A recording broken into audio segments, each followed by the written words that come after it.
ready to build resiliency, create a healthy lifestyle, and overcome adversity with a warrior mindset. This is Define the Fight with Mariah Prussia. Hey everyone, happy Monday. You know what? Sun's out, guns out. Here we go. We're excited. When we look at life, when we look at resiliency, it's very important to understand that we build our chapters, our story as we go. And I've got an amazing individual here who turned her pain into purpose, now turning into and creating solutions for individuals who are currently struggling with addiction. We have the executive and clinical director and founder of Soul Solutions Recovery Center with us, Patty Sen. So thank you, Patty. You know, I know you do a lot of amazing things, and I know there's been different struggles and facing adversity in your own life, which have led you to where you are today. So welcome to Define the Fight. Well, thank you so much for having me. So Patty, let's talk about Soul Solutions Recovery Center. I know there's a lot of people within the FM area currently utilizing your services. How did Soul Solutions come into play? Well, it's kind of a longer story. So I've been working as an addiction counselor in the Fargo community for 25 years. I am a person in long-term recovery of over 30 years. And about 8 years ago, almost exactly, I started to get this idea of wanting to do something a little unique in terms of how we provide care for people with substance use disorder. So it started about 8 years ago with just a dream and an idea. And here we are today. We recently celebrated 3 years of having our doors open for services. Which is amazing.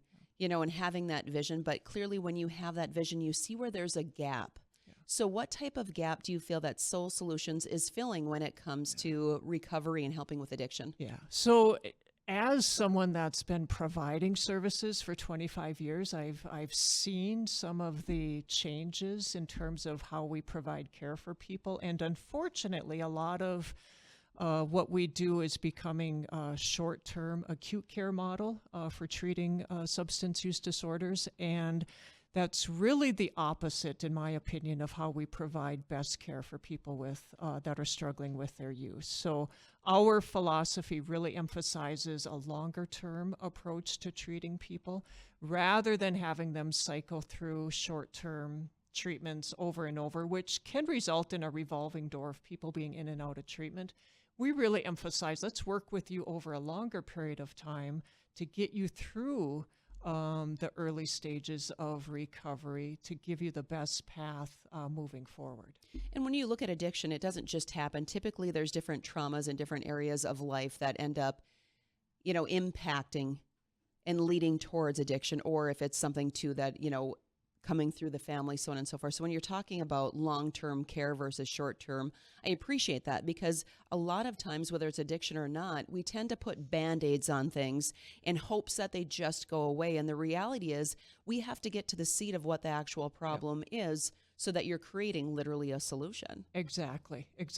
You know, it's interesting to watch people because I'll put this in quotes, it's easy to stay sober for short periods of time, but doing it over the long haul is an entirely different animal. And people are often surprised at how hard it is to stop, and stay stopped is the key.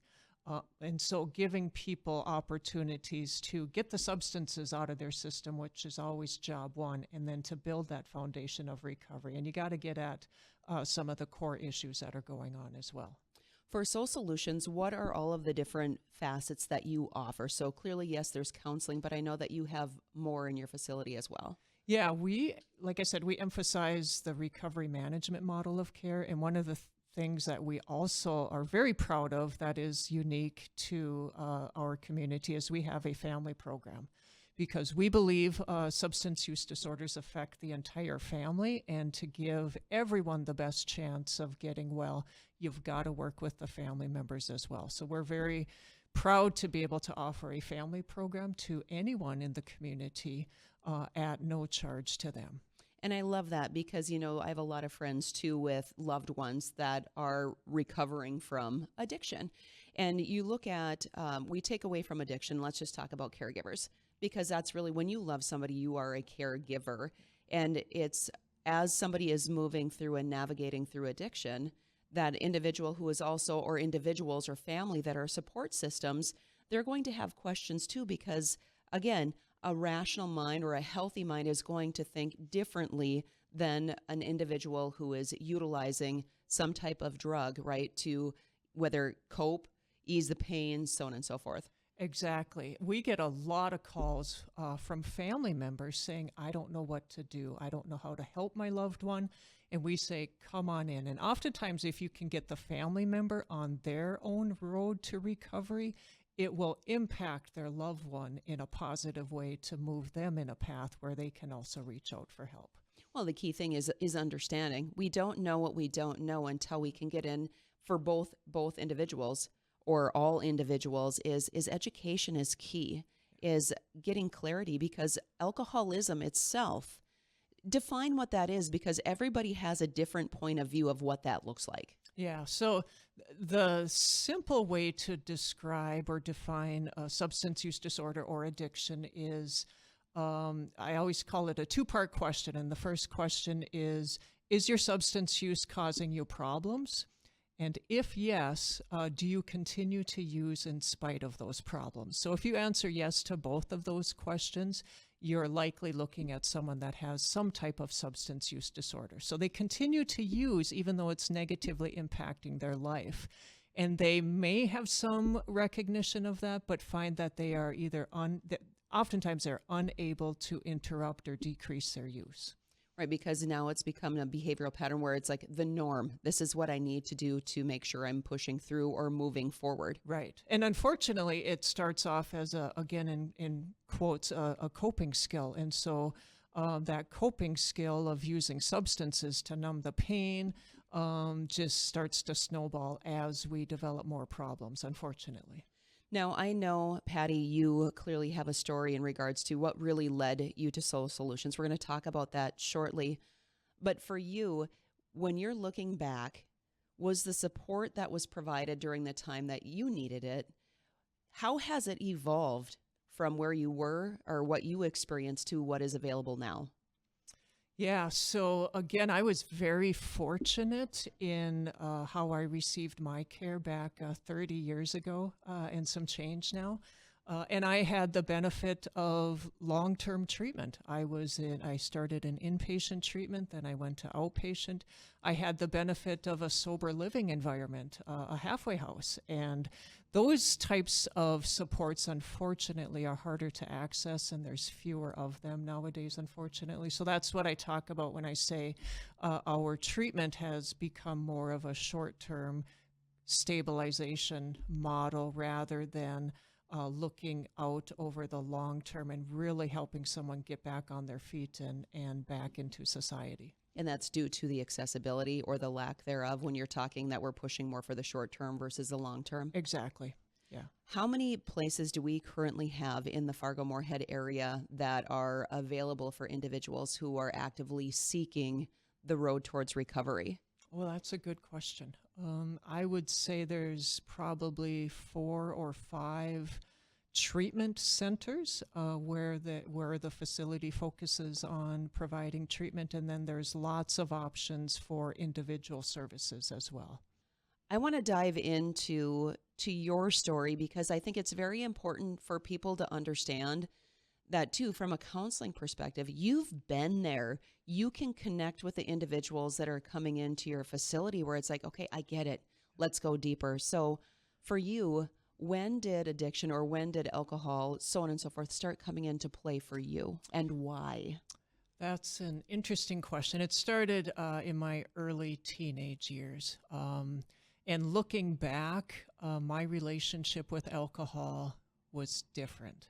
And I can't explain why or how, but from a very early age, my relationship with alcohol was different. And so in high school and into college is really when it started to progress. And I was in treatment by the time I was 23 years old. Wow. So when you say that your relationship with alcohol was different, right? So we talk about relationships, we think of with one another, with an individual, and not necessarily something that we're utilizing as a source. So what was your relationship and how did you dive into trenches that were almost hard to get out of? Yeah. Looking back, it had a hold on me that is hard to explain, but the obsession, addiction talks about the obsession with the substance use that was definitely there. So it was always about, when can I drink again? When will I have an opportunity? It had a very large role in my life from a very early age. So were your parents drinkers, or was this something where, what was the seed for you? Because clearly we define what that seed is, the root of the cause, because addiction doesn't just happen overnight. It's something that starts slowly building, right? Yeah, yeah. It wasn't a huge thing in my family, a little bit of alcohol use, but it wasn't the primary thing that my family did. Okay, so from moving through addiction, who were the individuals that said, okay, Patty, was it you that called yourself out, or who were your support systems like, okay, Patty, we need to help you? Yeah, and I like to say that without my family intervening, I would not have gotten help. I was not in a place where I was able to recognize the problem and certainly not able to do anything about it. I think on some level, I knew my life was a mess because it was, but I don't think I even tied it directly back to alcohol. It was one of those, well, if your life was as bad as mine, you'd drink too. I didn't see it from the other way around. I didn't see it from your life is bad because you're drinking so much. So I didn't see my alcohol use in a rational way. So my family stepped in and eventually got a court order for me to go into treatment. And I went in kicking and screaming. And I always like to say that's one of the stereotypes is people say, well, they have to want it to get well. That's not true. You just have to get them to a place where they can get help, even if they go kicking and screaming, because that's how I went in. So kicking and screaming is you went directly into in treatment? Correct. Okay, so from day one, if you can recall, I'm really curious because, some people are scared. The uncertainty, the not knowing what it's like, and it's going to be different for individuals depending on where they go. What were some of the things that you experienced when you first went into in treatment to then when all of a sudden the windows started opening a little bit more where the vision's like, okay, I'm starting to understand and see and heal? Yeah. It took a long time. I mean, it certainly didn't happen in day one or week one. I was in treatment for over 9 months of my first year of recovery, from inpatient to outpatient to halfway house to recovery management. Over 9 months of treatment in my first year, which is, unheard of today in terms of types of treatment that people get. So it was a very gradual process of starting to see that my life was getting better. And at one point I made a bet with myself of, well, let's try to not drink for a year. That way you can at least say that you did it at one point. And as my early sobriety continued, life did start to get better, and I did start to embrace maybe this is an okay thing for me. So from moving to your goal like, okay, a year. Then how did you start phasing those things? Because every single person in their life has some type of goal where they want to improve, they want to do more. What were the next phases for you, Patty? So was this, okay, for you, the 9 months, the long term, and then you just made an active decision where you stayed sober, or were there ebbs and flows that you faced? Yeah, there were ebbs and flows. I very specifically remember my 1 year. And I had a decision to make because I had done it. So now I could say I went a whole year without drinking, therefore I don't have a problem. But my decision was I'm gonna keep going with this because within that first year I had gone from not being employed to having a job, having my own place. And there's just no denying that life gets better in recovery. It took a long time for me to get to that place, but slowly but surely it happened. So with individuals that you work with, when you're talking about different types of relationships, what are some of the different types, or how individuals say, well, this is why I drink? I'm really curious on what that looks like when you're talking about stemming from relationship bound? Yeah, so we hear that a lot, is that they're drinking to cope with life. And so we have to help them find other ways of managing stress, managing good days, managing bad days, because the substance use is now the go-to thing for everything. And that starts innocently enough. And unfortunately, it works early on. It can relieve a little bit of stress. It can relieve a little bit of anxiety. But as that problem progresses, it contributes to the problem and it adds more problems. And it's hard to see that in the moment. But that's really what we have to help people look at, is this coping skill is no longer working for you. So what are some of the coping strategies that you guys implement in with individuals that are coming to see you? It's a holistic approach, and it's different for everyone. For some people, it's additional therapy to deal with issues in their life, whether it's past traumas or current issues that are going on. We are firm believers in physical wellness as part of recovery. So getting out and walking around the block or doing some type of physical exercise, get out and move. That is one of the most powerful interventions for recovery, and one of the most underutilized. It's just a little bit of physical exercise every day. Well, in nature, when you look at the fact that nature is free, right now we have a day that we haven't had, right? Coming out of the winter, and all of a sudden, all right, we're going to have 60 degree temps. It's amazing the type of endorphins that you can start, cycling through your system, where it could be start off as a not so good day where temptation might be high. Then all of a sudden you're like, okay, I'm outside. I need to take a deep breath and reassess. Exactly. Yeah. It's amazing what that little thing can do to boost a person's mood. Now, when we look at, for alcoholism, to the 12 steps, I'm curious in regards to, is that for the 12 steps for you? Do you want to break down first what they are? Because some people don't know what they are. Yeah. So the 12 steps is born out of the program of AA, Alcoholics Anonymous, which is one pathway to recovery. In our community, it is the most prevalent peer support system out there, but there are other pathways as well. So the 12 steps are really a guide to living. That starts with recognizing, do I have a problem? Can I fix this on my own? And what are the steps I need to take to get well? And then so I know there's different phases. So what do you want to kind of keep going with each phase? Yeah, so it starts with recognizing I have a problem, also recognizing left to my own volition, I'm not figuring this out, so I need some type of outside support and help. Oftentimes people identify that as a higher power, but it doesn't necessarily need to be.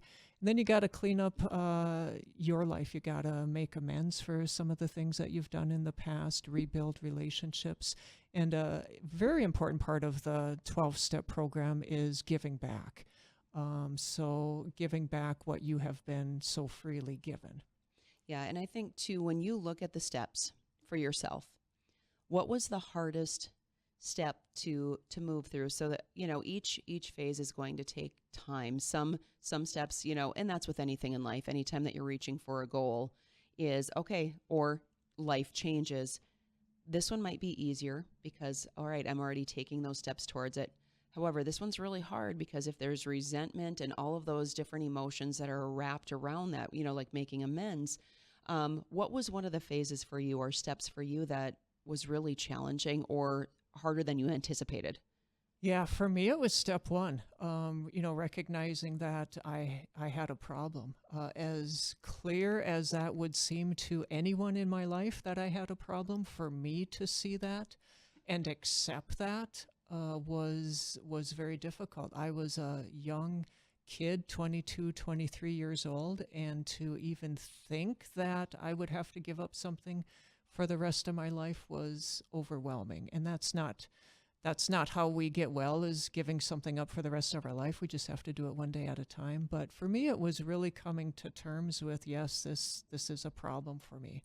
And that goes back to the impaired thinking. Again, it was not it was not news to anyone that saw how my life was imploding, but it was a hard thing for me to really embrace and accept. I think it's really hard for anyone to say, okay, I've got a problem. No matter what it is being able to own that, okay, I need to create change within my own life. We are here with Patty Sen, and I want to talk about a couple different things because there are a lot of common misconceptions when it comes to what does addiction look like, because it looks different for a variety of different people. So what are some of the different stereotypes or things that you see that individuals might not be understanding? I think one of the more common ones is this idea that I have to be drinking or using every day in order for it to be a problem. And most people that come in for our services aren't necessarily using every day. It might be a weekend thing. It might be a few days a week thing. So this idea that it has to be every day for it to be a problem is one of the bigger misperceptions. So addiction, we spoke about that earlier. How do you define it then? So if people are thinking that it's an everyday ordeal, right, or occasion, whatnot, how do you break it down then? So what is actually addiction if it's not every single day? Yeah, so there's the clinical definition, and there's 11 different criteria that we look for when we are diagnosing or looking to see if someone has a substance use disorder. But what it really boils down to is, as I said earlier, is that continue to use even though your substance use is causing you problems, whether it's problems in relationships, problems with work, problems through the legal system, whatever it might be. So continue to use even though it's causing me problems. So when an individual is looking at causing problems, what if an individual isn't able to identify that it's causing problems, right? So, okay, well, I overslept, I was late to work, the boss didn't see it, or maybe they addressed it once or twice, because sometimes what you're going to have in work is you'll have some really strict individuals that you work for, and then you'll have some that, okay, maybe it's a common acquaintance or it's a friend that you were hired by. Yeah. So how does somebody identify then if they're not really able to see outside of that scope of, okay, like you had mentioned, you didn't realize that your life was a mess or that it was impacting you. So how do you help open that vision? Yeah, that's one of the tricky parts. Is impaired thinking is one of the hallmarks of addiction. So my thinking is impaired, not just when I'm under the influence and making dumb decisions, but it's impaired in how I view myself and my relationship with my outside world. So it can be very difficult for people to step back and look at their use accurately. Sometimes it's there, but as the disease progresses, it gets harder and harder for people to see it accurately. So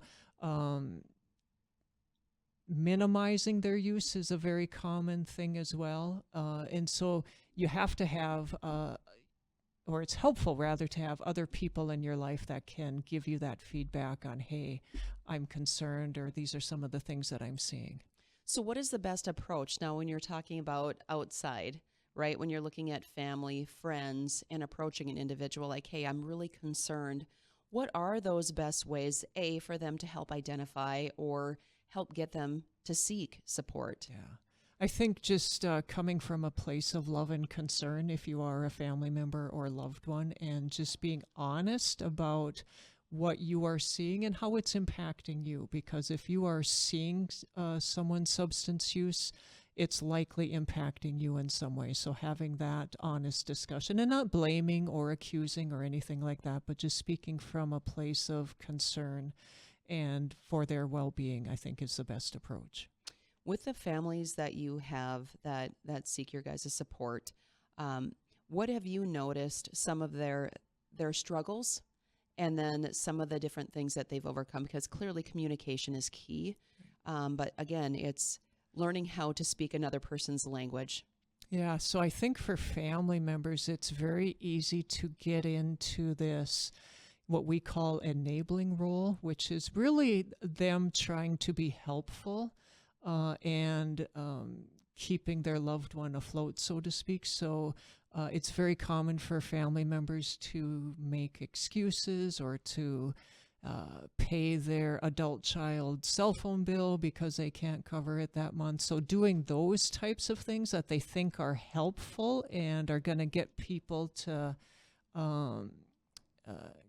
where they want to be really is counterproductive in terms of substance use. And so it's very common for family members to come in with that type of thinking, and then as they start to get well, learn healthy boundaries and how they can support their loved one without enabling, I think is a game changer for families.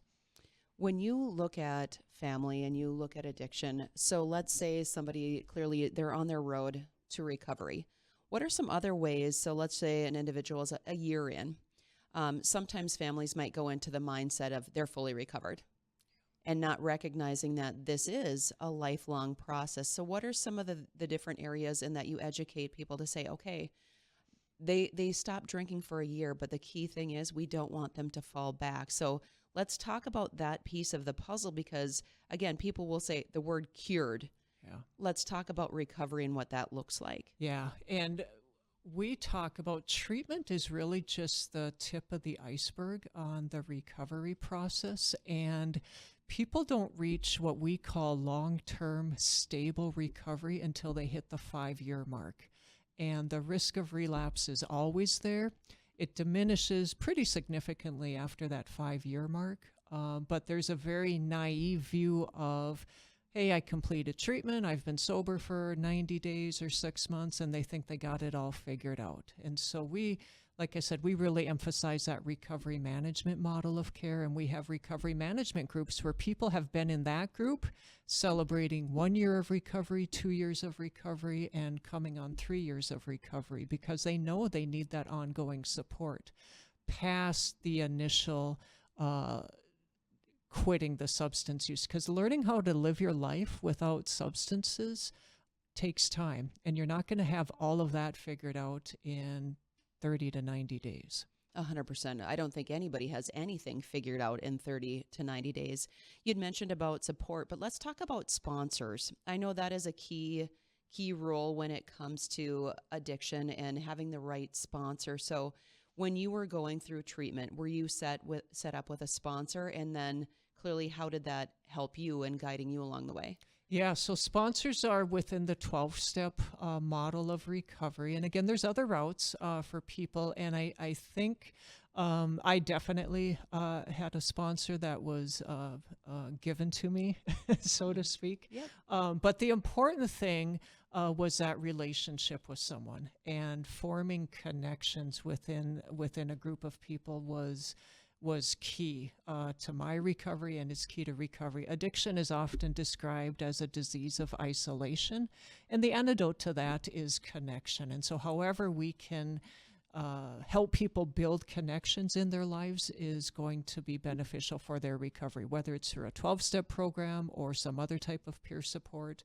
A church group can be beneficial as well, but finding your people, as I say, and finding people that have walked the same path that you have is vitally important. I agree. Now, you spoke about recovery. What are a variety of different ways outside of, you've got outpatient, inpatient, so on and so forth. So taking the clinical piece out of that, as somebody has clearly worked through recovery, or, step by step, and they're further along in their journey, what do you feel are key sources that are staples for them to stay on the road of recovery? Whether it's AA meetings, sponsors, so on and so forth. What does that look like, or what are your suggestions? I think building accountability into your recovery is key. So having other people that are able to support you, because it's very easy to veer off course. And so the more supports that we have in our life, the less easy it is to veer off course. If you start to build social circles that are recovery based, it's going to be a lot harder to quit or go off track with that. So building informal supports outside of treatment, of course, but building those informal supports in your life that are going to help you stay accountable and help you stay on track. You had mentioned 5 years, right, as like a pivotal point in regards to recovery. When you were you're 30 years sober, right, Patty? Which is amazing. Yeah. In those 30 years, when you look back, what were some of the pieces like, oh, this was like a tough year, or this was a tough point, knowing, yes, clearly phase one, when you first were, went into in treatment, clearly that was one of the hardest. But were there points or roadblocks or, where you were questioning like, hold on, that like the temptation, so on and so forth? What were there any areas in that stent? I'm assuming there were, but at the same point, maybe not as significant as others, right? I would have to say that I've been very fortunate in that I've never really struggled with the decision of whether or not I would go back to drinking, because once I did figure out that alcohol was a problem for me, along with that came the realization of I can't have just one. If I have one, it's going to be 24 and then some, and my life is going to be a disaster within a few weeks. So I was very fortunate that I did have that understanding and that acceptance. I didn't fight with that. So I've always had that realization of this is not an option in my life anymore. And I'm okay with that. And I'm good with that. So there've certainly been tough periods in my life over the last 30 years, obviously. But fortunately, I've never struggled with would a drink make this better? And, the fact, too, is like you had mentioned before, is surrounding yourself with positive support systems, family, friend, so on and so forth. The fact of that's really what we need is that connection. So if you are currently struggling, whether it's with addiction or in general struggling in life, make sure that you are surrounding yourself with positive people that uplift you, because, we're in heavy times. Let's just be honest. The world is very, very heavy. So how can we bring light into our own lives, but into the lives of others? We also have Kelly Albrecht, who is here in regards to outreach and helping individuals understand different things that are available, so that, again, Soul Solutions is creating different holistic approaches also when it comes to addiction. So Kelly, you know what? Welcome to the show on the very end of the show, but you know what? It's like you're the closer. That's what I'm here for. So thanks for having me. Absolutely. So explain a little bit in regards to the outreach that Soul Solutions is currently doing. Yeah, so we're a little bit different in the fact that we have what we believe is the region's only nonprofit coffee shop. So the coffee shop was part of Patty's vision in creating Soul Solutions. It's a place for people to connect. So we just talked about how connections are important. It's a safe space for people who are going through treatment. We're working to normalize recovery and just have a nice place for people to come. Attached to our coffee shop is a community room. And so a lot of those 12-step groups that you were talking about earlier meet there. So there's a whole schedule of meetings that happen in our building that aren't connected to Soul Solutions, but are there to support the recovery community as a whole. And so we're really there to be a safe, awesome, welcoming spot for people to come in our community. And, being a nonprofit, that's part of my job to help raise awareness and let the community know that we're there. Which is amazing. And when did you join Soul Solutions? Yeah, so I'm pretty new. I joined in January, but Patty and I were colleagues in the past, and I knew that this vision was something that I wanted to get behind and support. As we've all talked, substance use is a community problem, and all of us are affected in one way or another, whether it's a loved one, friend, family member. And so to be able to support people through that journey, through my work, it's something that I am so excited about. Well, and as we know, too, clearly it's when we are going through, mentioning before going into break, when we're in troubling times, addiction is on the rise. So, Patty, what are we looking at for roughly on those numbers when we look at addiction?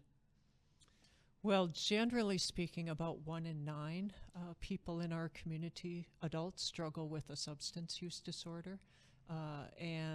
We always talk about the opioid epidemic, and there is absolutely an opioid epidemic, but by far the substance that is most abused in our communities and throughout the nation is alcohol. So I always say we don't have an opioid epidemic, we have a substance use disorder epidemic in our communities. Well, and you see a lot of different drugs, too, that are coming into the community or have been in the community, but are being more brought to the forefront. And you're seeing it start to impact more of our youth and our kids now, compared to where we felt or we labeled it as this is an adult problem. The reality is it is moving more and cycling through our kids. And some, when you look at vaping too, the different components there, it's like, Okay, so we do have a mental health crisis here because right now the coping strategies are lacking, right? There's different ways that we need to start engaging and incorporating them into, yes, adults, but then also into our kids.